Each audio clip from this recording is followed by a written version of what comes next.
Pergoki istri yang sedang menelpon mantan suami, seorang pria di Cirebon, Jawa Barat, menganiaya istrinya dengan keji. Pelaku yang saat penganiayaan dalam kondisi mabuk ditangkap polisi ketika mengantarkan korban ke rumah sakit.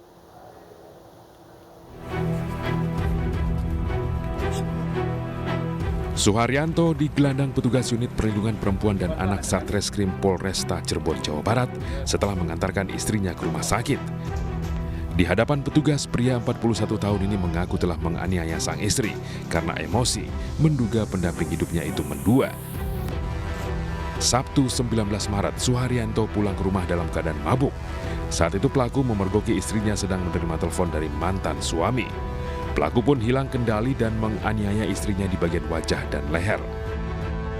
Tak cukup sampai di situ, korban kemudian diseret pelaku ke kamar mandi dan ditenggelamkan ke ember berisi air agar mengakui kesalahannya. Setelah mengaku, korban dibawa pelaku ke rumah sakit. Curiga dengan kondisi luka pasiennya, pihak rumah sakit pun menghubungi pihak berwajib dan langsung menggelandang pelaku. Dari tempat kejadian penganiayaan, polisi menyita barang bukti ember.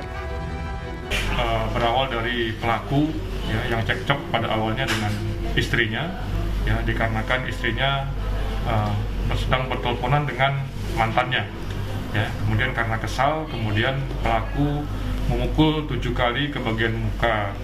Kemudian korban karena dalam kondisi luka parah, kemudian dibawa ke rumah sakit. Pelaku diganjar pasal dalam Undang-Undang Penghapusan Kekerasan dalam Rumah Tangga dengan ancaman hukuman 10 tahun penjara. Ketahuan selingkuh, seorang wanita warga Ogan Ilir, Sumatera Selatan dianiaya suaminya. Pelaku kesal karena istrinya berselingkuh.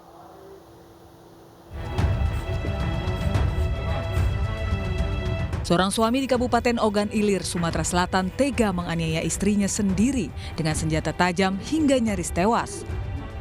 Pelaku kesal karena istrinya ketahuan selingkuh.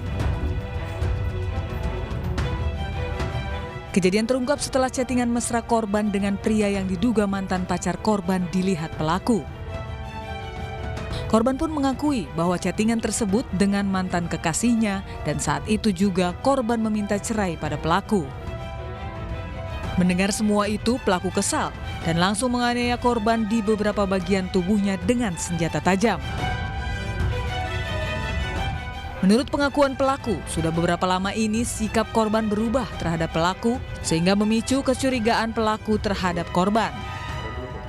Tersangka merasa cemburu, diduga istrinya ada pil atau pria idaman lain. Jadi dari pengakuan tersangka merasa curiga atas perubahan tingkah laku istrinya, dan setelah pengecekan HP istrinya didapatkan percakapan mesra antara istri pelaku dan pria idaman lain tersebut, sehingga membuat tersangka merasa kalap dan melakukan KDRT tersebut. Akibat perbuatannya, pelaku dijerat Undang-Undang tentang Kekerasan dalam Rumah Tangga dan terancam hukuman 5 tahun penjara.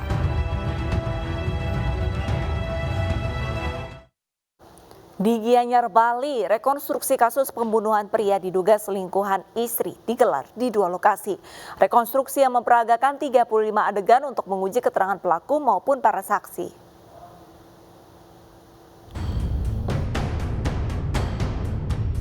Petugas mengawal ketat pelaku pembunuhan terhadap pria diduga selingkuhan istrinya saat akan menjalani rekonstruksi yang digelar polisi dari Polsek Sukawati. Dalam rekonstruksi, terungkap awal kejadian kasus yang menjerat pelaku bernama Nengah Wanta.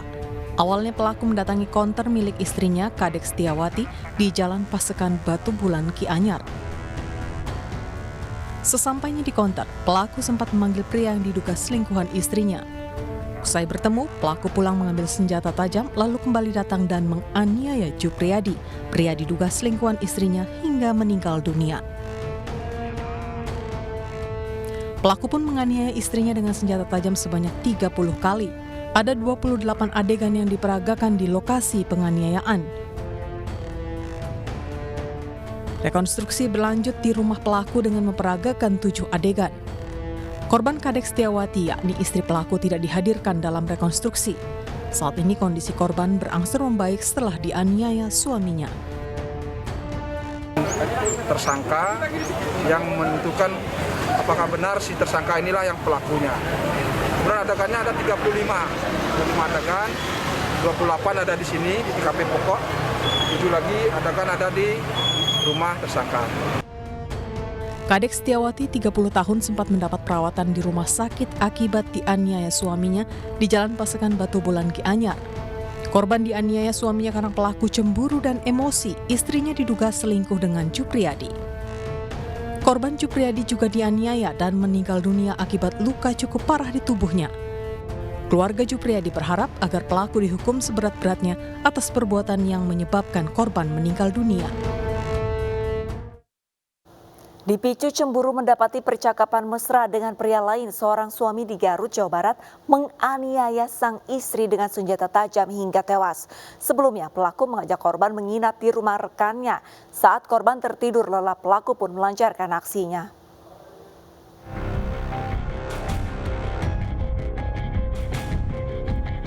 Satreskrim Polres Garut menangkap Hendy, pelaku pembunuh istrinya sendiri, Risnawati, yang terjadi di Kecamatan Mekar Mukti, Kabupaten Garut, Jawa Barat.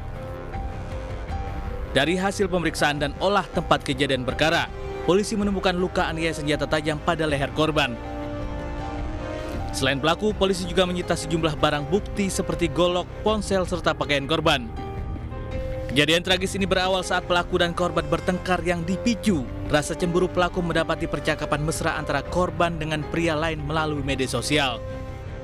Selang waktu berjalan, pelaku pun mengajak korban untuk menginap di rumah rekannya. Saat tertidur nyenyak, pelaku menganiaya korban dengan senjata tajam hingga tewas. Warga yang curiga dan mengetahui kejadian langsung mendobrak rumah serta menangkap pelaku yang bersembunyi di lokasi. Adapun motif dari tindak pidana ini yaitu adalah adanya percecokan sebelum-sebelumnya, karena akibatnya diduga bahwa Ibu Risnawati ini itu memiliki pil atau pria idaman lain yang dipicu juga oleh adanya komunikasi melalui media sosial, melalui SMS juga, yang di situ ada kata-kata yang bersifat mesra sehingga mengakibatkan kecemburuan dari tersangka yang merupakan suami dari. Guna mempertanggungjawabkan perbuatannya, pelaku terancam hukuman 20 tahun penjara. Seorang laki-laki di Lampung Selatan tega menganiaya seorang wanita dengan senjata tajam hingga tewas karena sakit hati korban selingkuh dengan ayahnya.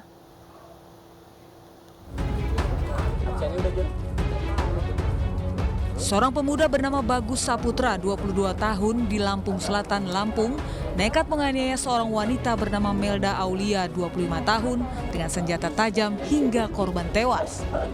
Korban yang terluka sempat dibawa ke rumah sakit, namun nyawanya tidak tertolong. Usai menganiaya korban, pelaku langsung menyerahkan diri ke polisi. Kepada polisi, pelaku mengaku tega menganiaya korban hingga tewas karena sakit hati dengan korban yang selingkuh dengan ayahnya. Mengganggu rumah tangga orang tua saya, Pak. Ganggunya kenapa? Dia sering deketin orang tua saya yang laki. Udah berapa lama? Kalau orangnya kurang tahu, Pak, karena sering lihat aja kan. Pacaran ya? Iya, Pak. Selain pelaku, polisi juga mengamankan barang bukti berupa pakaian korban, sandal korban, dan pisau yang digunakan pelaku. Pada saat di rumah si temannya, korban ini tiba-tiba langsung ditusuk menggunakan senjata tajamnya. Ini sudah ada barang bukti senjata tajamnya yang mengakibatkan korban meninggal dunia. Hal itu dilakukan karena rasa kesal bersangkutan tersangka terhadap si korban, karena diduga korban memiliki hubungan khusus terhadap orang tuanya. Untuk mempertanggungjawabkan perbuatannya, pelaku dijerat dengan pasal 340 KUHP tentang pembunuhan berencana dengan ancaman hukuman penjara seumur hidup. Sejumlah informasi tadi mengajarkan kita agar jangan bertindak gegabah saat emosi menguasai diri. Sebisa mungkin tenangkan hati agar bisa kembali berpikiran jernih, karena setiap perbuatan yang dilakukan atas dasar emosi hanya akan menyisakan penyesalan. Realitas segera kembali dengan informasi kasus prostitusi yang menjerat anak-anak di bawah umur. Tetaplah bersama kami.